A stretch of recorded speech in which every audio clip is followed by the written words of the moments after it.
Coucou tout le monde, aujourd'hui on se retrouve dans une nouvelle vidéo pour vous parler de ma lecture qui fut extrêmement longue. Un palais de flammes et d'argent de Sarah Chistermas. Alors, premièrement, désolé les vidéos ça date. Deuxièmement, j'ai déménagé entre deux donc oui ce n'est plus mon décor. Troisièmement, c'était quoi? Ah si, c'est pas parce que j'ai mis 6 mois à lire le bouquin qu'il n'y a pas eu de vidéo parce que il y avait d'autres vidéos qui sont prêtes, il faut juste que je les mette, mais je sais pas, psychologiquement elles ne vont pas donc il faut que je les refasse. Et quatrièmement, bonne année, parce que quand même, du coup on a franchi un cap maintenant en 2024, donc bonne année à tous. Alors du coup cette vidéo, en fait ce sera comme les vidéos précédentes, pour ceux qui connaissent pas, je vais expliquer très rapidement. Je donne mon avis général sur le livre avec le résumé du livre, c'est un tome 5. 4, parce que 3,5 évidemment, mais c'est un tome 4, donc forcément vous vous doutez bien que le résumé peut potentiellement vous spoiler. Mais pour ceux qui ne l'ont pas lu mais qui ont lu les tomes précédents, je mettrai d'abord une première partie avec un avis sans spoil, une deuxième partie avec un avis avec un peu de spoil. De toute façon, il y a le thème sur votre barre de curseur de. Vous pouvez me zapper là si vous en avez marre. Et une conclusion évidemment, voilà. Comme d'habitude, le poster avec une citation sera disponible sur mon serveur Discord à la petite vidéo, ou peut-être le lendemain. Ça dépend si je me détermine qu'elle sort ce soir, j'aurai peut-être pas le temps de le faire. Et du coup, on est parti. Donc du coup, je vais prendre quand même vite fait le livre. C'est édition La Marinière, c'est tout. Il fait 800 pages, 818, un truc comme ça. Et il m'a coûté 21,90€ en grand format. Il n'est pas en collector. Et j'avoue que mon amour pour les collectors regrette énormément de ne pas avoir cette saga en collector, mais quand je les ai achetés, ça n'existait pas en collector et je vais pas. En fait, vu comment ils prennent cher, puisque je trouve qu'ils sont pas très résistants ces éditions-là, je ne peux clairement pas les revendre comme ça, dans cet état, donc je ne. Non. Alors, vous pouvez voir aussi que j'ai mis quand même pas mal de petits post-it. Surtout au début, après, j'ai eu un moment où j'en avais plus, donc c'était un peu assez. Et des moments où j'étais tellement à fond, après, je me merde, j'ai oublié de mettre des post-it. Pour un moment que j'aimais bien, mais c'est pas grave. Donc du coup on va ensuite partir avec le résumé. Une année s'est écoulée depuis la fin des affrontements qui ont ébranlé Pitcher. Mais bouleversée par les horreurs de la guerre et incapable de s'habituer à sa nouvelle vie de faille, Nesta ne se sent pas à sa place nulle part. Elle s'enfonce dans une spirale destructrice et refuse de l'aide qu'on lui propose. Surtout celle de Cassian avec qui elle est obligée de s'entraîner au combat et pour qui elle nourrit des sentiments ambigus. Pourtant, quand la menace d'un nouvel conflit obstrue l'horizon, Nesta doit accepter l'affrontement de ses propres démons. Car elle n'est pas une faille comme Zeus, transformée par le chaudron lui-même. Elle possède des pouvoirs indispensables à la survie de la cour de la vie. J'ai beaucoup aimé.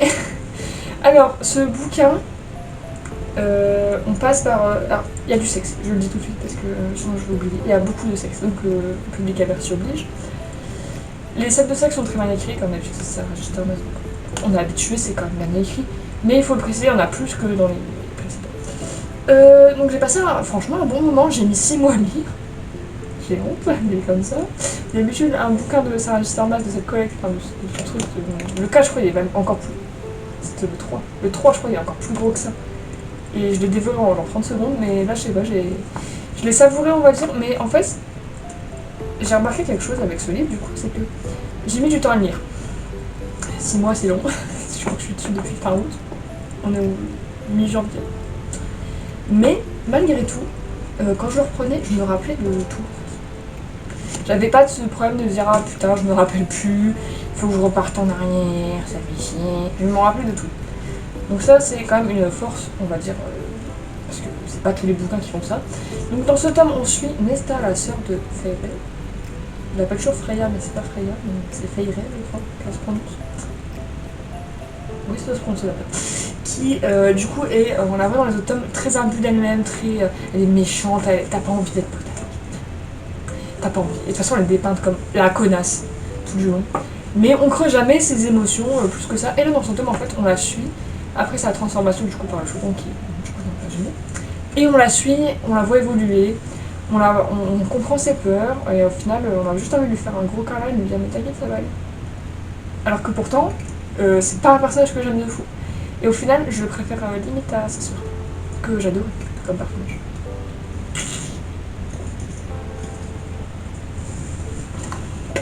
En fait, on a tout un personnage qui souffre, donc c'est pas facile à lire, qui ressent des choses, qui exprime au bout d'un moment un peu ses émotions, on commence à comprendre, et qui finit par les exprimer vraiment à Cassian du coup, et qui lui dit qu'il comprend pas pourquoi les gens sont gentils avec lui, que machin.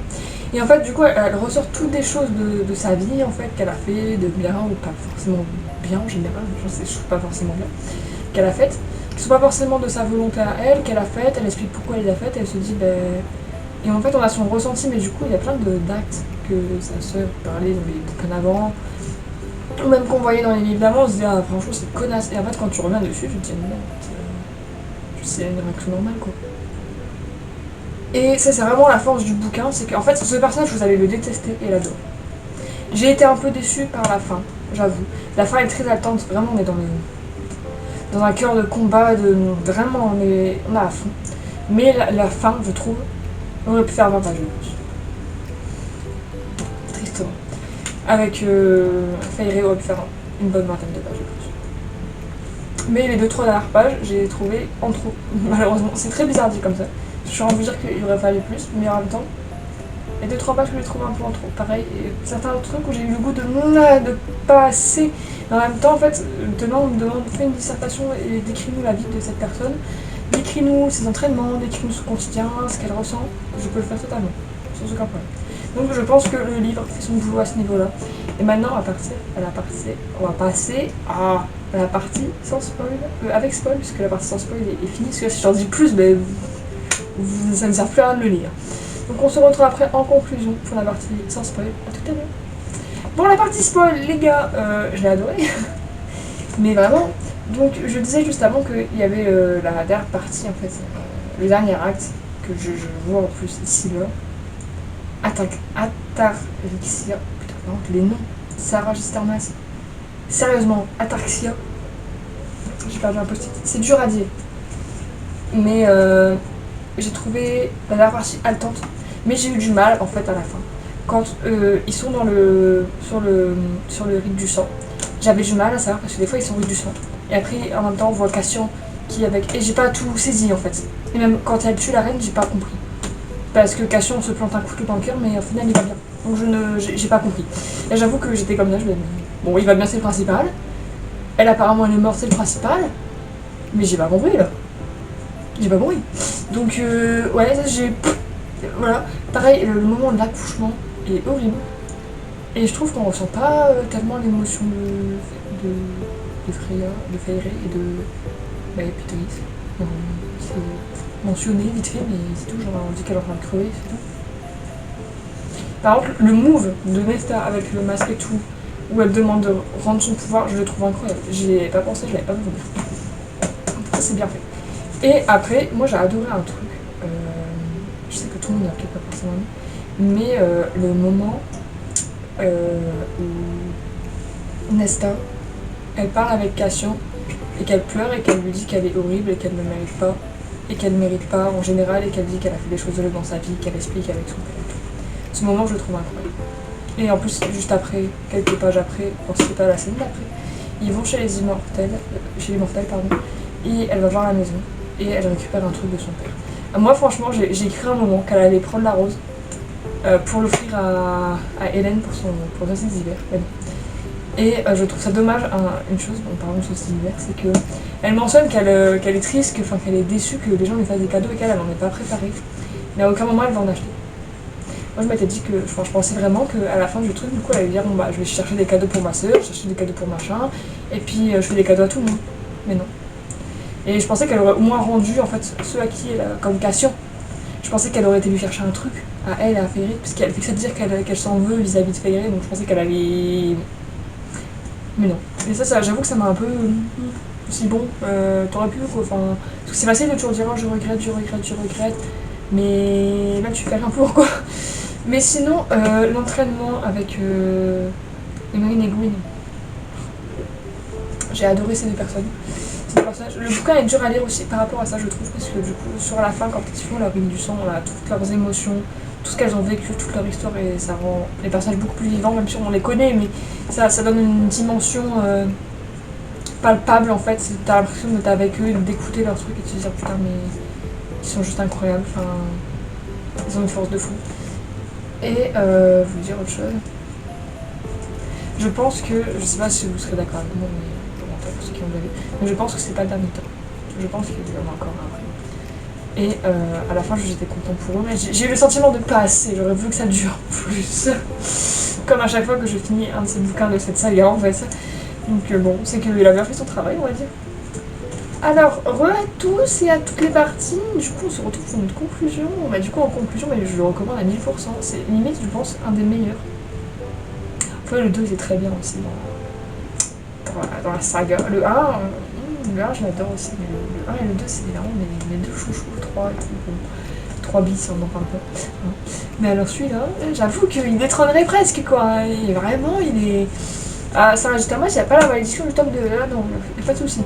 Donc j'avoue que j'attends la suite avec impatience, c'est une suite. Et j'espère que je vous ai donné envie de le lire surtout. En tout cas, du coup, comme je le disais, n'hésitez pas à regarder dans la barre d'infos et à mon serveur Discord, le poster est disponible dessus.